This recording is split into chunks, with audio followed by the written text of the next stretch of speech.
بسم اللہ الرحمن الرحیم۔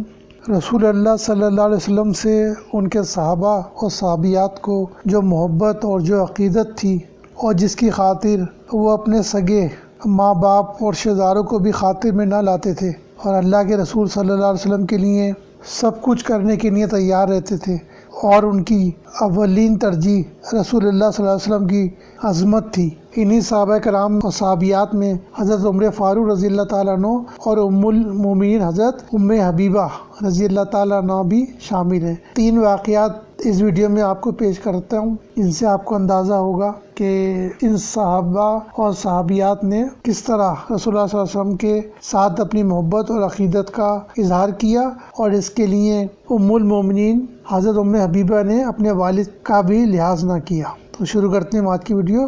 حضرت عمر فاروق رضی اللہ تعالیٰ عنہ خلیفہ دوم کا منافق کا تلوار سے فیصلہ۔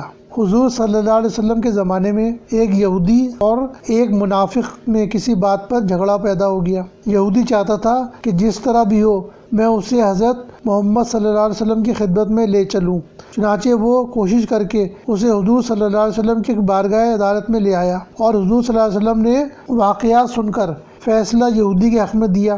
وہ منافق یہودی سے کہنے لگا، میں تو عمر رضی اللہ تعالیٰ عنہ کے پاس چلوں گا اور ان کا ہی فیصلہ منظور کروں گا۔ یہودی بولا، عجیب الٹے آدمی ہو، کوئی بڑی عدالت سے ہو کر چھوٹی عدالت میں بھی جاتا ہے؟ جب تمہارے پیغمبر صلی اللہ علیہ وسلم فیصلہ دے چکے تو اب عمر رضی اللہ تعالیٰ عنہ کے پاس جانے کی کیا ضرورت ہے؟ مگر وہ منافق نہ مانا اور اس یہودی کو لے کر حضرت عمر فاروق رضی اللہ تعالیٰ عنہ کے پاس آیا اور حضرت عمر فاروق رضی اللہ تعالیٰ عنہ سے فیصلہ طلب کرنے لگا۔ یہودی بولا، جناب پہلے یہ بات سن لیجئے کہ ہم اس سے قبل محمد صلی اللہ علیہ وسلم سے فیصلہ لے آئے ہیں اور انہوں نے فیصلہ میرے حق میں فرما دیا ہے، مگر یہ شخص اس فیصلے سے مطمئن نہیں، اور اب یہاں آپ رضی اللہ تعالیٰ عنہ کے پاس آ پہنچا ہے۔ حضرت عمر فاروق رضی اللہ تعالیٰ عنہ نے یہ بات سنی تو منافق سے پوچھا کہ یہودی جو کچھ بیان کر رہا ہے وہ درست ہے؟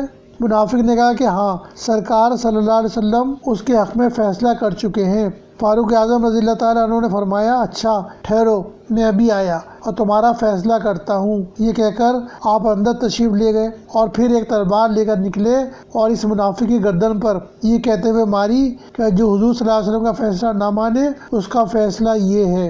حضور صلی اللہ علیہ وسلم تک یہ بات پہنچی تو آپ صلی اللہ علیہ وسلم نے فرمایا، واقعی عمر رضی اللہ تعالیٰ عنہ کی تلوار کسی مومن پر نہیں اٹھتی۔ پھر اللہ تعالیٰ نے یہ آیت بھی نازل فرمائی، تو اے محبوب تمہارے رب کی قسم وہ مسلمان نہ ہوں گے جب تک اپنے آپس کے جھگڑوں میں تمہیں حاکم نہ بنا لیں۔ سورہ نساء آیت 65۔ حضرت عمر فاروق رضی اللہ تعالیٰ عنہ کی تلوار سے ان کے ماموں کا قتل۔ جنگ بدر میں حضرت عمر فاروق رضی اللہ تعالیٰ عنہ کا حقیقی ماموں عاص بن ہشام بن مغیرہ غصے میں بھرا ہوا جنگ کے لیے میدان میں نکلا۔ حضرت عمر فاروق رضی اللہ تعالیٰ عنہ نے بڑھ کر مقابلہ کیا اور بھانجے نے ماموں کے سر پر ایسی تلوار ماری کہ سر کو کاٹتی ہوئی جبڑے تک اتر گئی، اور فاروق اعظم رضی اللہ تعالیٰ عنہ نے قیامت تک کے لیے یہ نظیر قائم کر دی کہ قبیلہ اور رشتہ داری سب کچھ محبت رسول صلی اللہ علیہ وسلم پر قربان ہے۔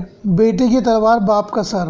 سن 5 ہجری میں بنو المستلق کی مشہور جنگ ہوئی۔ اس میں ایک مہاجر اور ایک انصاری کی باہم لڑائی ہو گئی۔ معمولی بات تھی مگر وہ بڑھ گئی۔ ہر ایک نے اپنی اپنی قوم سے دوسرے کے خلاف مدد چاہی اور 2 فریق ہو گئے۔ قریب تھا کہ آپس میں لڑائی ہو جائے، مگر بعض لوگوں نے درمیان میں پڑھ کر صلح کرا دی۔ عبداللہ بن ابی منافقوں کا سردار اور مسلمانوں کا سخت مخالف تھا، مگر چونکہ اسلام ظاہر کرتا تھا اس لیے اس کے ساتھ خلاف کا برتاؤ نہ کیا جاتا تھا، اور یہی اس وقت کے منافقوں کے ساتھ عام برتاؤ کیا جاتا تھا۔ اس کو جب اس قصے کی خبر ہوئی تو اس نے حضور صلی اللہ علیہ وسلم کی شان میں گستاخانہ لفظ کہے اور اپنے دوستوں سے خطاب کر کے کہا کہ یہ سب کچھ تمہارا اپنا ہی کیا ہوا ہے۔ تم نے ان لوگوں کو اپنے شہروں میں ٹھکانہ دیا، اپنے مالوں کو ان کے درمیان آدھا آدھا بانٹ دیا۔ اگر تم ان لوگوں کی مدد کرنا چھوڑ دو تو ابھی سب چلے جائیں، اور یہ بھی کہا کہ خدا عز و جل کی قسم اگر ہم مدینہ پہنچ گئے تو ہم عزت والے مل کر ان ذلیلوں کو وہاں سے نکال دیں گے۔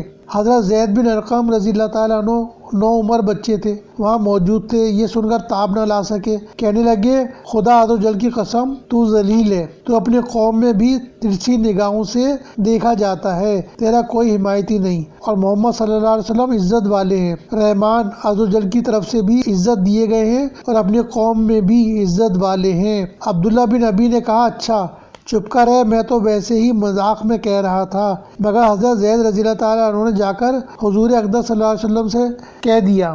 حضرت عمر فاروق رضی اللہ تعالیٰ عنہ نے درخواست بھی کی کہ اس کافر کی گردن اڑا دی جائے، مگر حضور صلی اللہ علیہ وسلم نے اجازت نہ دی۔ عبداللہ بن ابی کو جب اس کی خبر ہوئی کہ حضور تک یہ قصہ پہنچ گیا تو حاضر خدمت ہو کر جھوٹی قسمیں کھانے لگا کہ میں نے کوئی ایسا لفظ نہیں کہا ہے۔ زید رضی اللہ تعالیٰ عنہ نے جھوٹ نقل کر دیا۔ انصار کے بھی کچھ لوگ حاضر خدمت تھے، انہوں نے بھی سفارش کی کہ یا رسول اللہ عز و جل صلی اللہ علیہ وسلم، عبداللہ قوم کا سردار ہے، بڑا آدمی شمار ہوتا ہے کہ ایک بچے کی بات اس کے مقابلے میں قابل قبول نہیں، ممکن ہے کہ سننے میں کوئی غلطی ہوئی ہو یا سمجھنے میں۔ حضور صلی اللہ علیہ وسلم نے اس کا عذر قبول فرما لیا۔ حضرت زید رضی اللہ تعالیٰ عنہ کو جب اس کی خبر ہوئی کہ اس نے جھوٹی قسموں سے اپنے کو سچا ثابت کر دیا اور زید کو جھٹلا دیا تو شرم کی وجہ سے باہر نکلنا چھوڑ دیا۔ بالآخر سورہ منافقون نازل ہوئی، جس سے حضرت زید رضی اللہ تعالیٰ عنہ کی سچائی اور عبداللہ بن ابی کی جھوٹی قسموں کا راز کھل گیا۔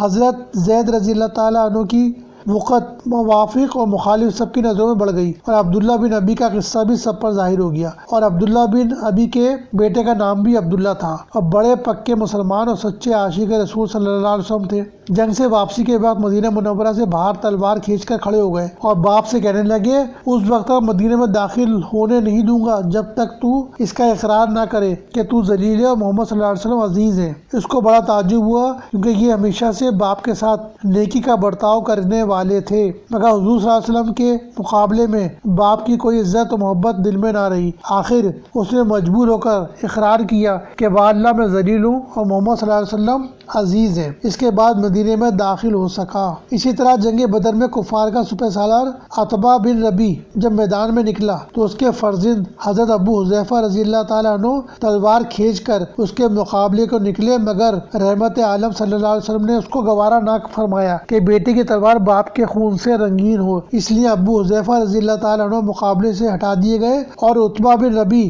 حضرت حمزہ رضی اللہ تعالیٰ عنہ کی تلوار سے قتل ہوا۔ ام المومنین حضرت ام حبیبہ کا اپنے والد کو حضور صلی اللہ علیہ وسلم کے بستر پہ نہ بیٹھنے دینا۔ ام المومنین حضرت ام حبیبہ رضی اللہ تعالیٰ عنہ کے والد ابو سفیان جب مسلمان نہیں ہوئے تھے، صلح حدیبیہ کے زمانے میں مدینہ آئے، اپنی بیٹی سے ملنے گئے اور بستر پر بیٹھنے لگے تو بی بی ام حبیبہ رضی اللہ تعالیٰ عنہ نے بستر الٹ دیا اور فرمایا کہ یہ اللہ عز و جل کے حبیب صلی اللہ علیہ وسلم کا پاک بستر ہے اور تم مشرک ہو، اس وجہ سے ناپاک ہو، اس لیے تم اس بستر نبوت پر نہیں بیٹھ سکتے۔ ابو سفیان کو اس سے بڑا رنج ہوا، مگر حضرت ام حبیبہ رضی اللہ تعالیٰ عنہ کے دل میں جو عظمت اور محبت رسول اللہ صلی اللہ علیہ وسلم سے تھی، اس کے لحاظ سے وہ کب برداشت کر سکتی تھی کہ بستر نبوت پر ایک مشرک بیٹھے۔ اللہ اکبر۔ حضرت ام حبیبہ رضی اللہ تعالیٰ عنہ نے اپنے باپ کی عظمت اور محبت کو محبت رسول اللہ صلی اللہ علیہ وسلم پہ قربان کر دیا، کیونکہ یہی ایمان کی شان ہے کہ باپ چھوٹتا ہو تو چھوٹ جائے، مگر عظمت مصطفیٰ صلی اللہ علیہ وسلم اور محبت رسول اللہ صلی اللہ علیہ وسلم کا دامن نہ چھوٹنے پائے۔ یہ چند واقعات تھے صحابہ اور صحابیات کے رسول اللہ صلی اللہ علیہ وسلم سے عشق اور محبت اور اپنے عزیز و اقارب اور والدین تک کو ان پر ترجیح نہ دینے کے۔ یہی صحابہ اور صحابیات تھے جن کی وجہ سے اسلام آج پوری دنیا میں سب سے بڑا مذہب ہے، اور انہی صحابہ کرام اور صحابیات کی قربانیوں سے ہی یہ مقام حاصل ہوا ہے۔ اسی طرح کی ویڈیو دیکھنے کے لیے دیکھتے رہیے ہمارا یوٹیوب چینل اسلامک ہسٹری۔ ملتے ہیں انشاءاللہ ایک نئی ویڈیو کے ساتھ۔ السلام علیکم۔